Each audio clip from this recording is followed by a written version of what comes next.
Hi there, I'm John. I don't think people understand the complexity of their own body. It's a remarkable machine, more intricate and fascinating than any invention. Every breath you take, every beat of your heart, every thought that crosses your mind is a testament to the wonders of anatomy and physiology. Anatomy is like a map of the human body. It tells us what things are called, where they are located, and what they look like. Imagine you're exploring a new city. A map helps you navigate, showing you the landmarks, streets, and neighborhoods. That's what anatomy does for the body. Physiology, on the other hand, is all about how these body parts actually work together. It's like understanding the traffic flow, the energy grid, and the communication networks of that city.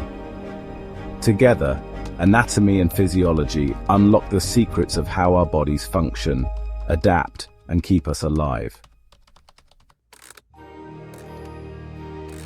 Imagine trying to understand a complex machine like a car. You wouldn't just look at the whole thing at once. You'd want to open the hood, examine the engine, and figure out how each part contributes. That's what we do in anatomy. We can study anatomy in several ways. One way is to look at the bigger picture, the organs and structures we can see with our naked eyes. This is called gross anatomy. Think about a mechanic examining a car engine, looking at the big parts like the engine block and the carburetor. But there's a whole other level of detail hidden within those larger structures. That's where microscopic anatomy comes in. Using microscopes, we can zoom in on tissues and cells, the tiny building blocks that make up our organs. It's like the mechanic using a magnifying glass to examine the tiny gears and springs inside the watch. Now, imagine you're studying a map of a vast continent. You might choose to focus on a specific region, like a country or a state. That's similar to regional anatomy, where we concentrate on a particular area of the body, like the head, chest, or limbs. It helps us understand the relationships between different structures in that specific area. But we can also study the body systematically, like tracing the routes of major highways across that continent. Systemic anatomy explores the body by organ systems, such as the skeletal system, the muscular system, or the digestive system. This approach helps us understand how different organs work together to perform specific functions. Think of it this way. Regional anatomy is like studying the neighborhoods of a city, while systemic anatomy is like understanding the city's transportation system or its power grid. Now that we've explored the what and where of anatomy, let's dive into the how of physiology. This field is all about understanding the functions of our body parts and how they work together to keep us alive and thriving. Just like anatomy has its subdisciplines, physiology explores functions at different levels. Cell physiology, as the name suggests, focuses on the processes happening within individual cells, like how they produce energy, communicate with each other, and eliminate waste. Then there's systemic physiology, which, much like systemic anatomy, looks at the functions of specific organ systems. For instance, it delves into how the respiratory system takes in oxygen and releases carbon dioxide, or how the digestive system breaks down food and absorbs nutrients. And just as a car mechanic needs to understand how a well-running engine operates to diagnose and fix problems, we have pathophysiology. This branch studies how diseases or injuries affect the normal physiological processes in our body. Section 5. The building blocks of life. Levels of organization. Think about a house.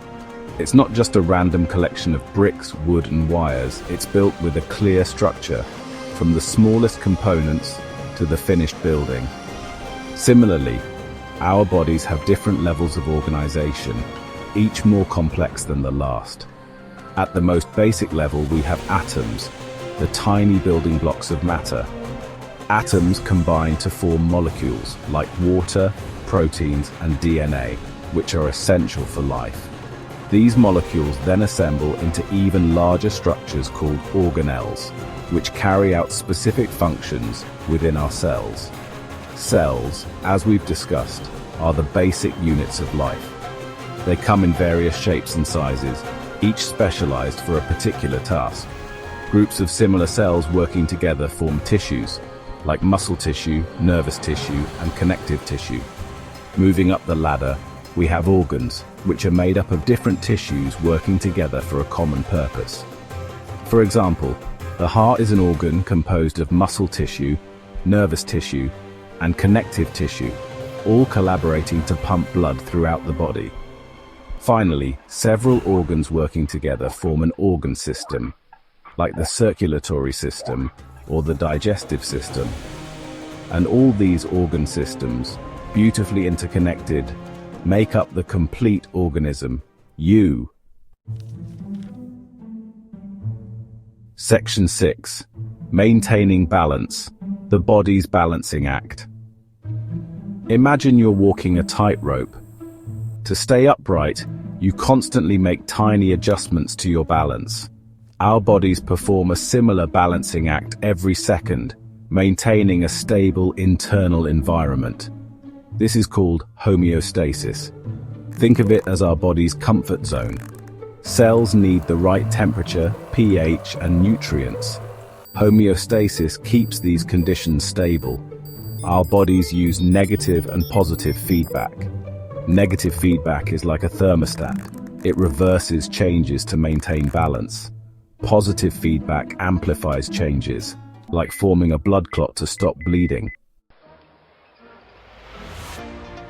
Section 7. The fantastic voyage, exploring the organ systems.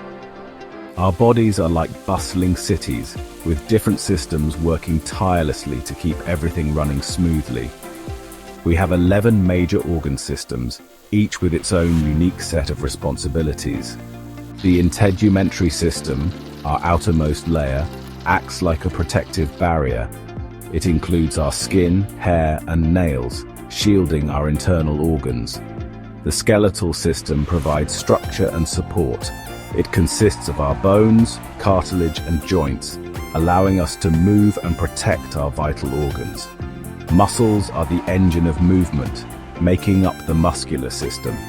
This system enables us to walk, run, jump, and perform countless other movements. The circulatory system is a vast network transporting essential goods throughout the body. Our heart acts as the central pump, propelling blood through arteries, veins, and capillaries. This system delivers oxygen and nutrients to every cell while removing waste products. Just as a city needs waste management, our bodies have the lymphatic system. This network helps filter waste, maintain fluid balance, and fight infections. Section 8. The nervous system, our body's control center. Think of the nervous system as the body's high-speed communication network. Like a sophisticated telephone system, it transmits information throughout the body using electrical and chemical signals. This remarkable system allows us to perceive our surroundings, think, learn, and control our movements. At the heart of the nervous system lies the brain, our command center.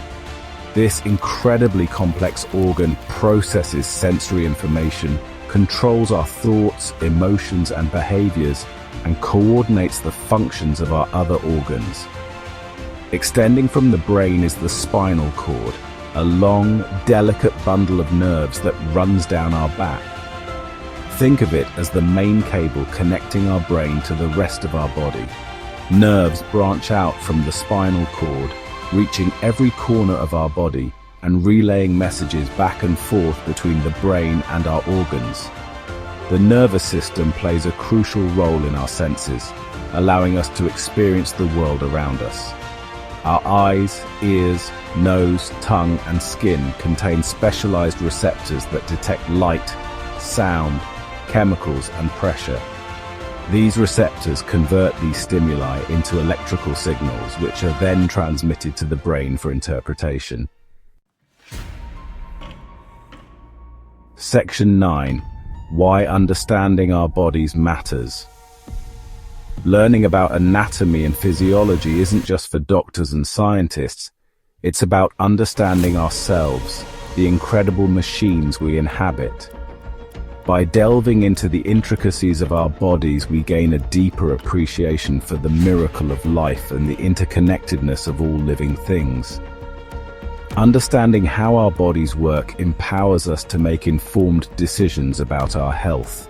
It helps us grasp the importance of a balanced diet, regular exercise, and adequate sleep. It also equips us to recognize potential health problems, seek timely medical attention, and make informed choices about our medical care. Just as a skilled mechanic can keep a car running smoothly, understanding our own anatomy and physiology allows us to become active participants in our own well-being.